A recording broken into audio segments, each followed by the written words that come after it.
I just came down from Syracuse, New York, where I went to graduate school when my first wife, my deceased wife, lived, and Micron is investing $100 billion, the biggest investment of its kind ever in America.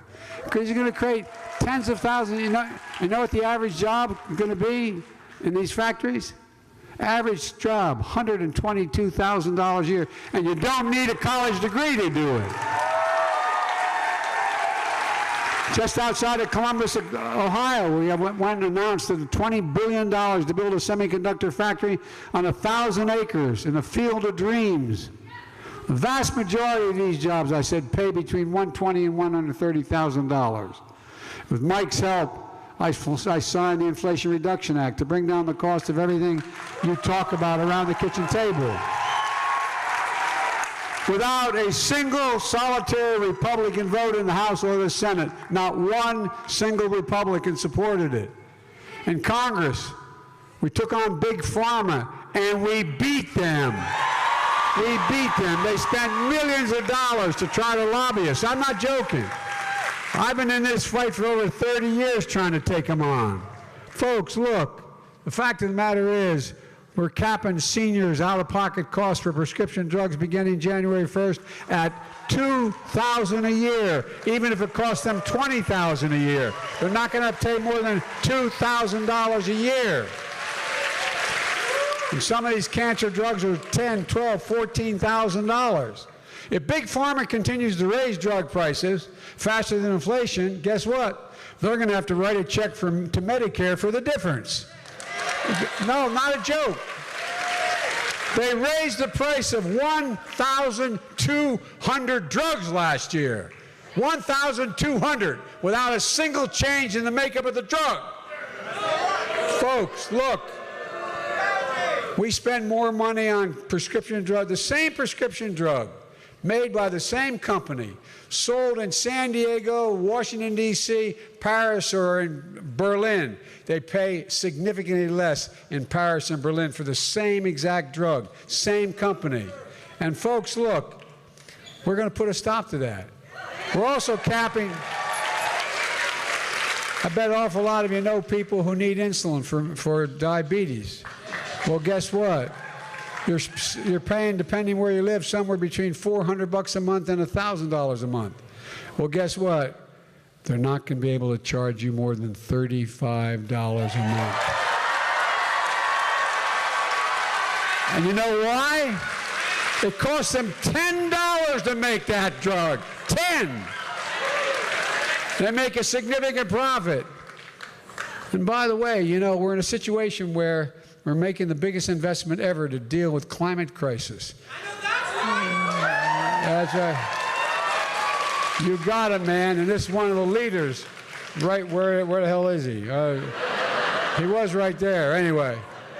But all kidding aside, $398 billion. And hey, guess what's going to make a big difference? A gigantic difference. Look, it includes tax credits. Tell families, buy energy-efficient appliances, put solar panels on your home, help you buy electric vehicles, weatherize your home. Things will save, experts say, an average of $500 a year, according to experts. By the way, my dad used to run an automobile agency. He never owned it. I got the dubious distinction. I grew up in a nice neighborhood, and but it was you know, a 3-bedroom house, split-level home, 4 kids, and a grandpop living with us, and very thin walls. God bless my parents. But all kidding aside, my dad ran an automobile agency. He was the general manager for a long time. And you know what? The idea, so I asked all the CEOs of the major American automobile companies coming to the White House. And this is the time that, you may remember, the chairman of the board of General Motors, Mary Barra, was suing the state of California for having a standard higher for the rest of the country and saying it was not, we had a long time.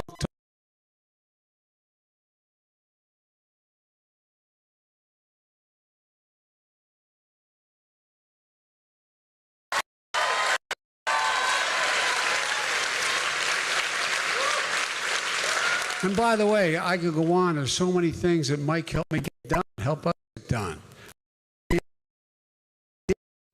We're doing all this while we're doing, you know, the Republicans talk about big spending Democrats.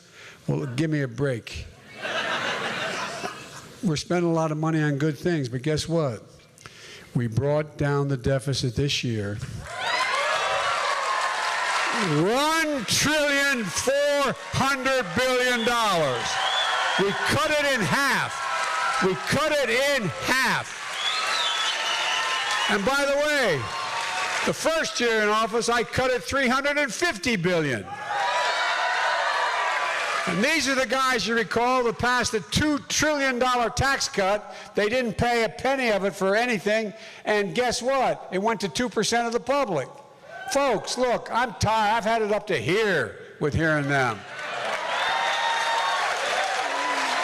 And we're going to further reduce the deficit by over the next decade, over $250 billion more. A big part of that is because we're making the biggest corporations begin to pay a little bit. You know, I love this. I love it. You know, in the year 2000, there were 55 of the Fortune 500 companies that made $40 billion. You know how much they paid in tax? Zero. Zero. So I imposed they had to, I passed a law that said they had to pay 15%. If you're a school teacher, you pay more than 15%. Just 15%. Just 15%. And they're whining. They're squealing like, you know what? Give me a break. Folks, and because of this deficit reduction, we're able to ease the burden on student debt.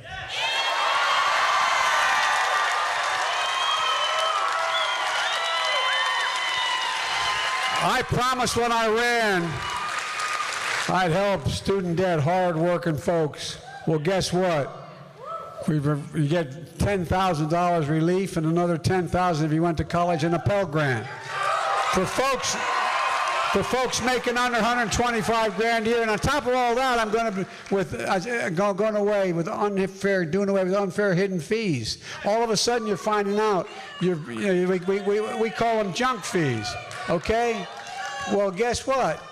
You know, you bounce a check, you get a $35 cost. You're not told that ahead of time. You're late on your credit card payment, $50 penalty. You're going to fly to meet your parents back east or wherever they may live, and you have to get in a plane, and you take along your kid. You're going to find out you got a hell of a charge to have your child sit next to you. Not a joke. Your baggage cost is going to be significant. And by the way, if the plane's late and you have to get a new ticket, you're not going to get paid for it. So these are all hidden fees. No more. No more.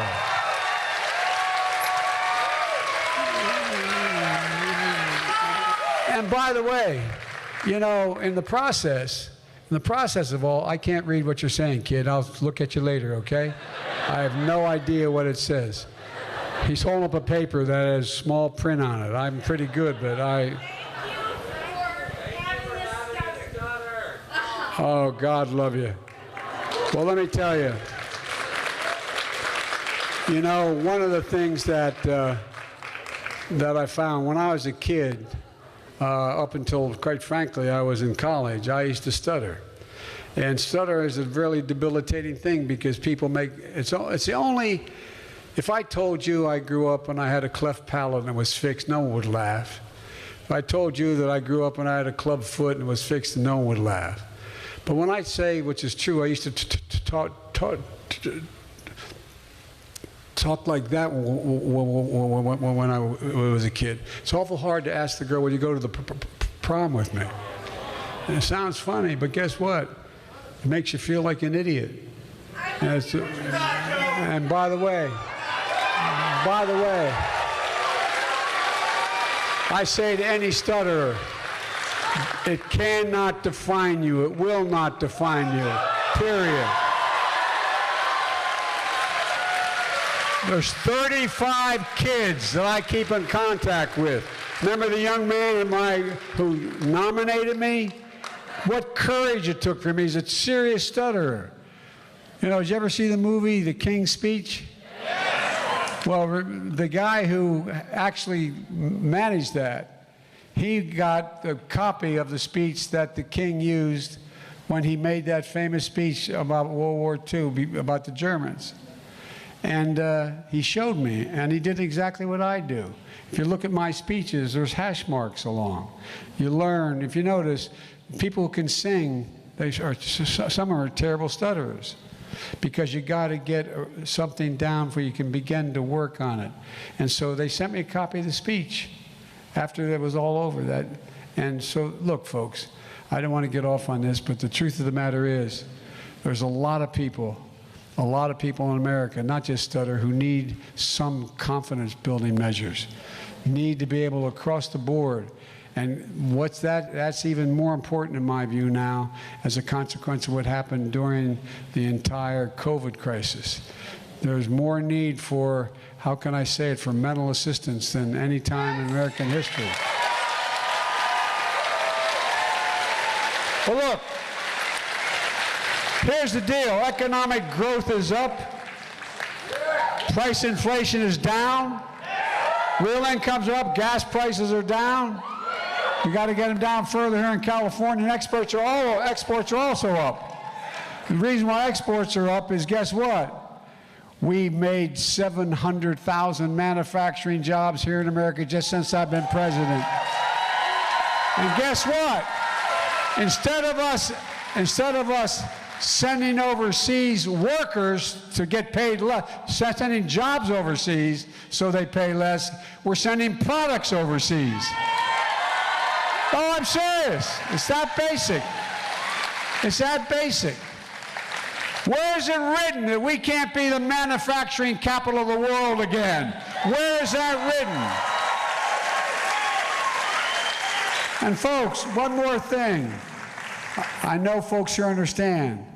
As a nation, we have many obligations. But I've been saying this since I decided to run for president. I decided to run for the Senate when I was 29. We only have one truly sacred obligation: to prepare those we send into harm's way and care for them and their families when they come home. Well, up till now, we haven't been meeting that obligation. Up until now, families, we used to pick up the phone. More people, more military, retired and/or active duty military, dying of suicide than any other reason. More. Well, they pick up the phone and call the VA and say, I need help. And they say, well, in about 4 days, you can come on in. Guess what? We, in fact, decided to fix that. We are fully funding the VA now.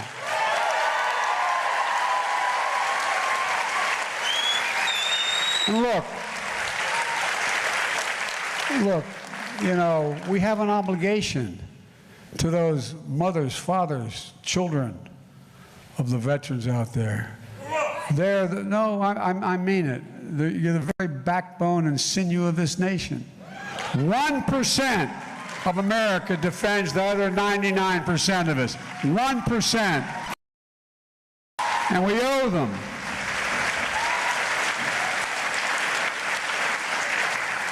And so, you know, we found out that a lot of our soldiers, more people are coming back from Iraq, Afghanistan, with serious brain injuries and tumors than any other war in American history. Other than the Civil War, more amputees are coming back than in any wars in American history. And those burn pits, don't worry, we're going to free Iran. They're going to free themselves pretty soon. I see that. But here's the deal.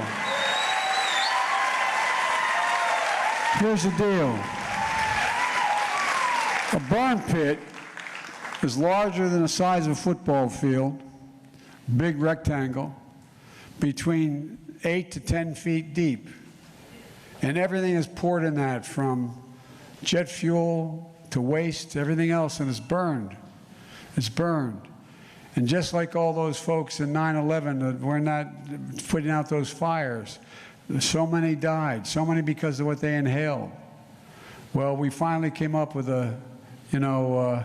and Mike knows this well, he chairs the Veterans Affairs Committee. Mike helped me pass, and I signed the so-called Pact Act, the most significant law in our nation's history, to help millions of veterans who were exposed to toxic substances like these burn pits, incinerate waste of war, poisonous chemicals, jet fuel. Well, let me tell you something. I've been in and out of Iraq and Afghanistan over 38 times as a senator and as a vice president. My son was the Attorney General of the state of Delaware. My son was National Guard. My son had to give up his job as Attorney General because you could either work for the state or the federal government to go with his unit to Iraq. He spent a year in Iraq, but his hooch was only about 300 yards from a burn pit. He came home with stage 4 glioblastoma. He made it about 9 months longer than me, but there was no cure, and he died. Well, guess what? Up until this law passed, for my son's family and for those who come home who need help still physically, no help at all. Finally, they're entitled to full medical care.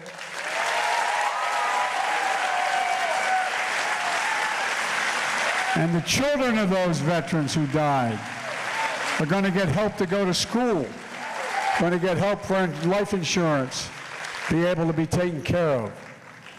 And Mike did so much to get that passed. We got very little help from other places, but he stood up with me, and he got it done. This guy knows what he's doing.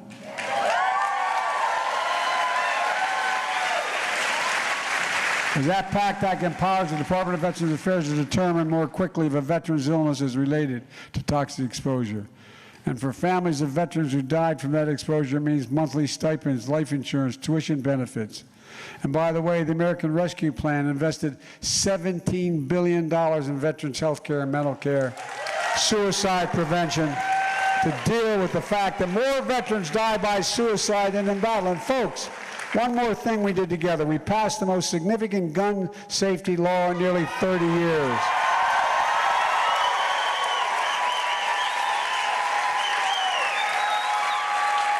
When I was a senator, I wrote and got passed the assault weapons ban. I'm going to do it again.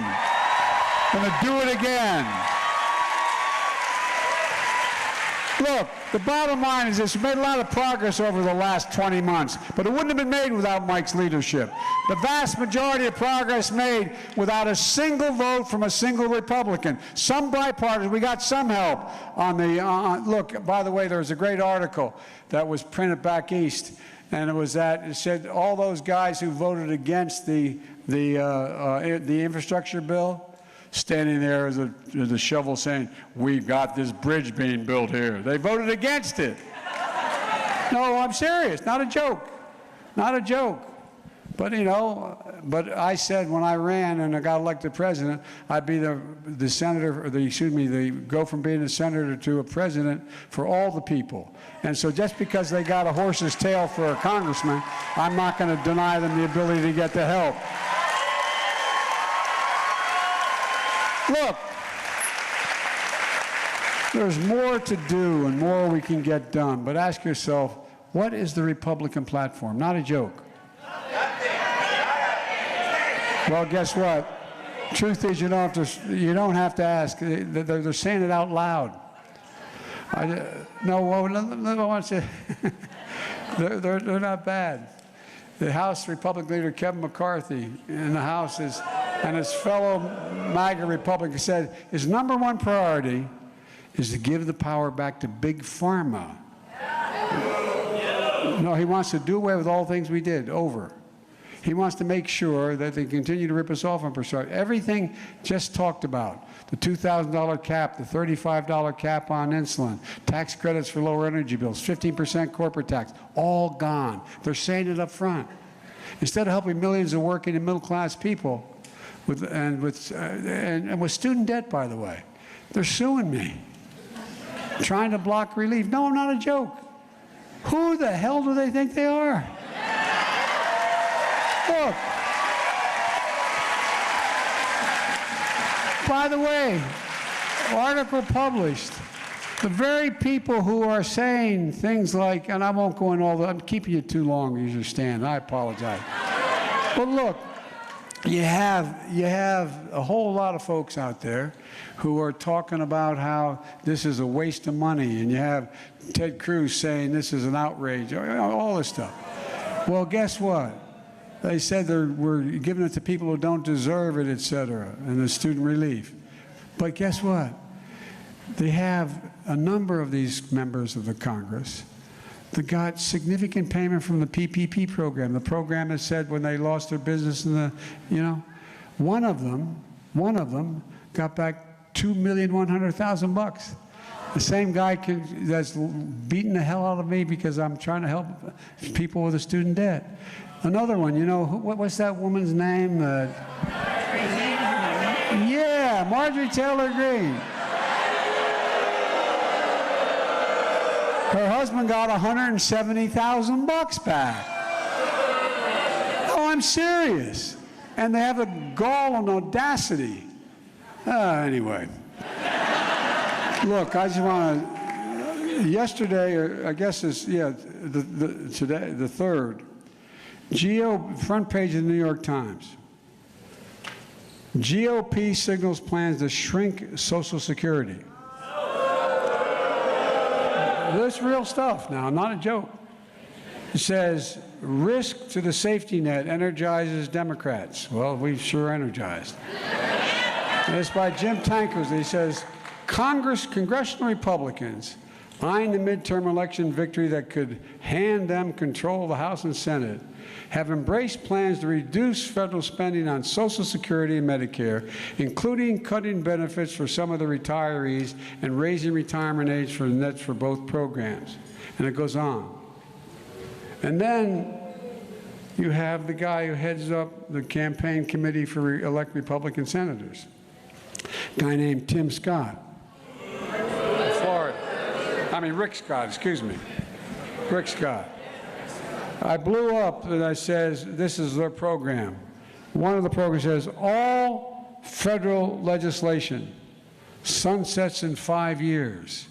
If a law is worth keeping, Congress can pass it again. So every 5 years if they win, not a joke, they're saying it out loud.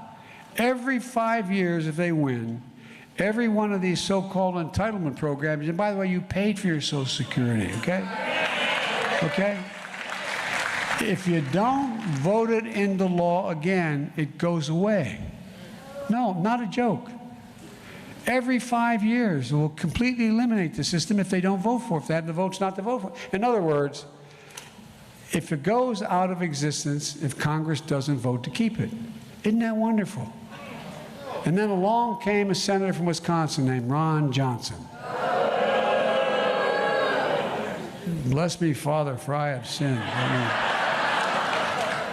He thinks, not a joke, he thinks 5 years is too long. He thinks Social Security and Medicare should be in a chopping block every single year. Which means, I'm not making this up. If Congress doesn't vote to keep it, it goes away. But he doesn't want just Social Security and Medicare on. He wants to put veterans benefits and everything else in the federal budget at risk. So you have to vote for it again, every program, or the program's gone. It's amazing. Now Republicans are saying, if we won't cooperate, if I won't vote, if I won't help them cut Social Security and Medicare between the time we go back in session after the election and the end of the year, guess what? They're threatening to renege on the national debt. I'm not joking. That's what they've said. As my youngest granddaughter would say, Google it. You may remember when I was vice president, I was asked to settle this same thing that was going on with Mitch McConnell at the time. So I spent the entire day and evening, New Year's Eve day. We finally reached an agreement and they backed off and didn't do it. But guess what? The credit rating of the United States was diminished, even though we didn't do it because we just talked about it. Folks, look, There's nothing that will create more chaos and more damage to the American economy than this. Look, folks, it's not just the economy. The Republicans in Congress, led by South Carolina Senator Lindsey Graham, already introduced legislation for a national ban on the right of a woman to choose. States are already considering bans and already voted for some of them, notwithstanding it's the consequence of rape, incest, or the life of the mother at stake. Not a joke. You know what's happening. In 17 states, I think, so far. And if they gain control of the Congress, they plan on passing a nationwide ban on abortion across the board. Because now the Supreme Court says there's no right to privacy in the Constitution. It's up to the states, which means it's up to the Congress to affect all the states. But guess what? If they do it, I'm going to veto the sucker. But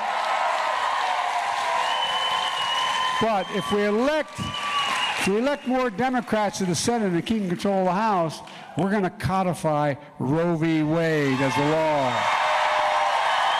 Make it the law of the land.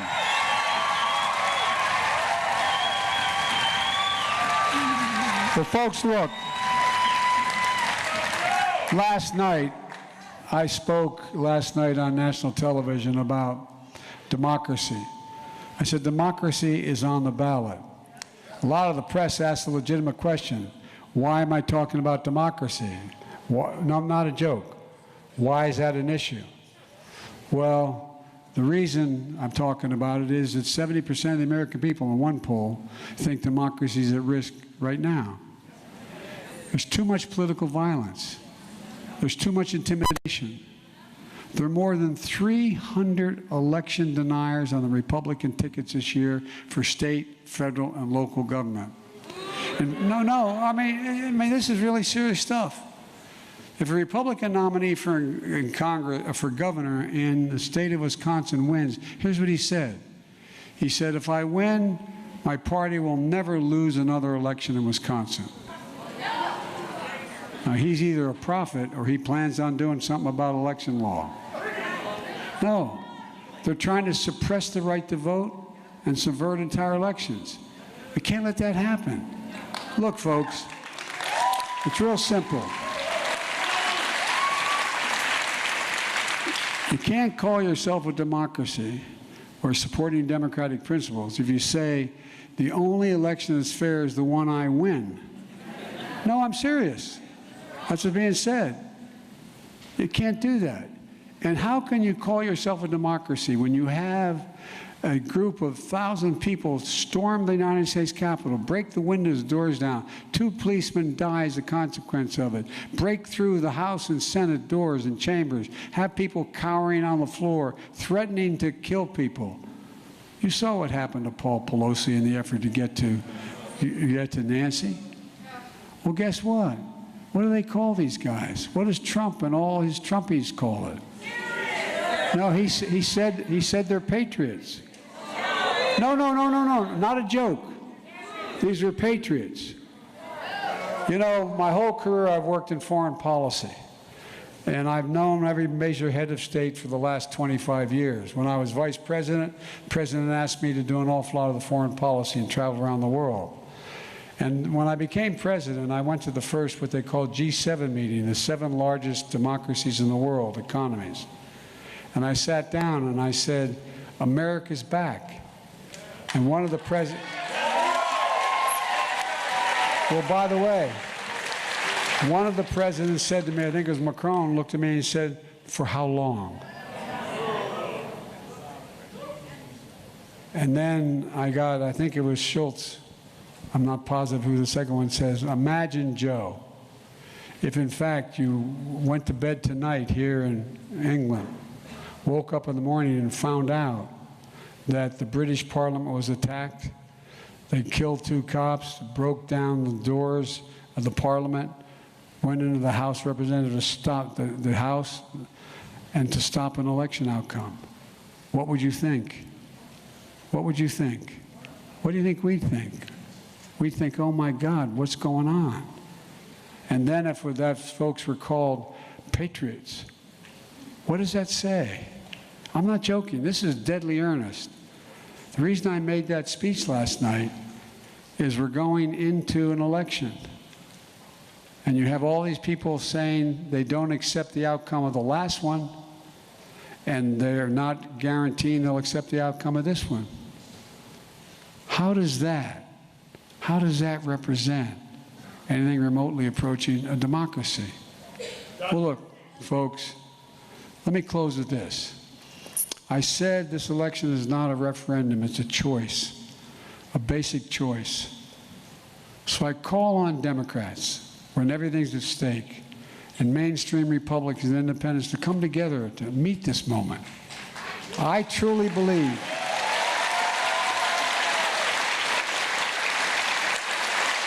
I really mean it. I think because of the fundamental changes that have taken place in technology, communications. I mean, think of when Gutenberg invented the printing press, it changed politics internationally in Europe, going all the way through the telephone, the telegraph, television, radio, how it changed things. Well, look what's happened. Look what's happened now. Where are the editors? Where are the editors of anything that's on what you get? And where do most people get their news these days? They get it on the internet. And so, folks, look, we got to work it out. We got to work it out. And the fact of the matter is that we're just getting started. But we can do so much good thing that we can do. We can make this nation a better place than it's been. We can make sure it's guaranteed for the next 2, 3, 4 generations. But if we don't, ask yourself the rhetorical question. What happens if, figuratively speaking, there's another event like what happened in the Capitol in response to the election? What does that do? But I'm optimistic because we're on the verge of so much significant change. And by the way, I believe the vast majority, I'm not talking about all Republicans. There's some really, look, I for the longest time, remember I got criticized when I was running for the president because I said I was running for 3 reasons. 1, to restore the soul of this country, decency, honor. 2, to rebuild the backbone of this country, which is the middle class and hardworking folks. And 3, to unite the country. Well, the press legitimately pointed out that the days when Biden was known as a guy who was a bigger uniter in the United States Congress, they're gone. He doesn't understand. They're gone. They're over. You can't do it anymore. Well, folks, if we can't unite this country, we got a gigantic problem. No democracy can be sustained without the informed consent of the people and everybody joining. Not a joke. And we used to, in the old days when I was a United States Senator, we'd argue like hell with one another, disagree fundamentally, and go down to the Senate diner and have lunch together. Because we disagreed on the issues, but we agreed on the notion that the institutions mattered. Well, the institutions are under full-blown attack. From the I'm already being told if they win back the House and Senate, they're going to impeach me. I don't know what the hell they're impeaching me for. No, I'm not joking. And then recently they said we should stop talking about that until we win. Well, all kidding aside, think about it. So much is at stake. But I've never been more optimistic in my life about the prospects of this country. Never, never, never, never. I mean it. I promised I would never mention their names, and I'll keep my word, I never will, but 6 different Republican senators who I used to serve with came to me, this is now 5 months ago almost, to tell me they agreed with me. But they were afraid to vote with me because they knew they'd lose a primary. The Trumpies would go after them. Well, by the way, you know, it's a reality. And by the way, there's some Democrats like that too. There's a lot of Democrats who would cave if in fact they thought they're going to lose their job. So let's not, you know, let's be honest with one another. But the point is, I still believe the vast majority of Democrats, Republicans and independents still believe in the institutions. I really do. And one of the reasons I do is because all those voters between the ages of 18 and 30 years of age, they're the best educated, they're the most informed, not a joke. They're the most informed, they're the most generous, and they're the most engaged. And I'm counting on them showing up and voting. We got to remember who in God's name we are. We are the United States of America, for God's sake. There's nothing, not a single thing in the world we can't do if we do it together. Not one single thing. Folks, I spent a lot of time, more time with Xi Jinping than any other head of state, over 68 hours with him. Either in person or on the telephone. Excuse me, 78 hours. 68 of them in person over the last 10 years.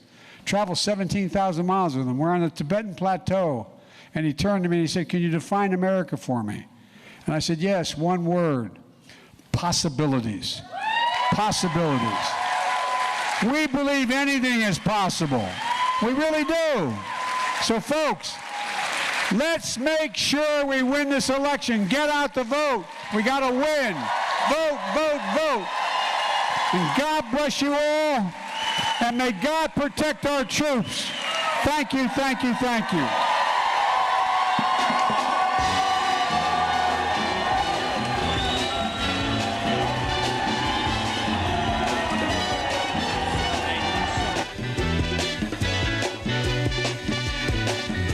Hush not, child, and don't cry.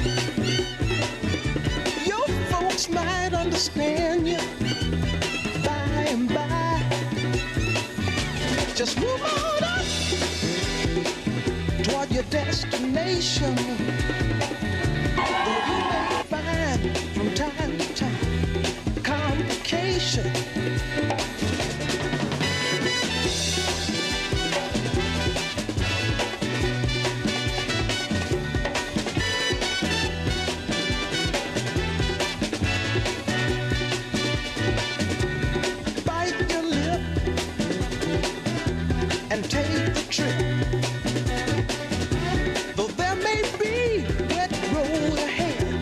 Cannot slip. Just move on up. For peace you'll find into the steeple of beautiful people where there's only one kind. So hush not, child.